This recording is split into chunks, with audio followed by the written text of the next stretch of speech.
જય હિન્દ મિત્રો, સ્વાગત છે આજના આપણા શોર્ટ વિડીયોમાં। આજે આપણે લઈને આવ્યા છે સ્ટીમ અને બોટનો એક મસ્ત મજેદાર દાખલો, જેને આપણે હોડી અને પ્રવાહ કહીએ છીએ।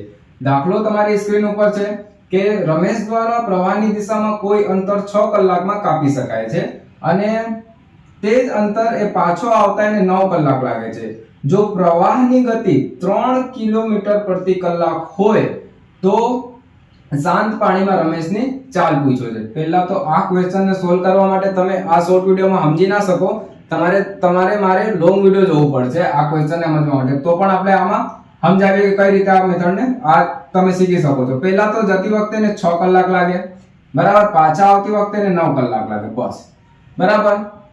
હવે બીજા લાઈનમાં આપણને શું કીધું કે ભાઈ જે ધારાની પ્રવાહ જે છે એ 3 કિમી પ્રતિ કલાક છે, બસ। આમાંથી પહેલા જે પાછા આવતા જે મોટી સંખ્યા છે આમાંથી નાની સંખ્યાને બાદ કરી દો, એટલે કે તમારું 9 6 15 તારીખ 45 અને 9 માંથી 6 બાદ કરી એટલે કે 3 અને 3 થી 15 12 એટલે કે શાંત પાણીમાં જે રમેશની ઝડપ છે એ 15 કિમી પ્રતિ કલાક છે, બસ। આ મેથડ એકદમ સરળ છે અને આને કઈ રીતે તમે હજુ એમાં માસ્ટર બની શકો છો, અમારી સાથે જોડાયેલા રહેશો તો તમે આવા ક્વેશ્ચનોને ફટાફટ ઉડાડી શકો છો। આભાર।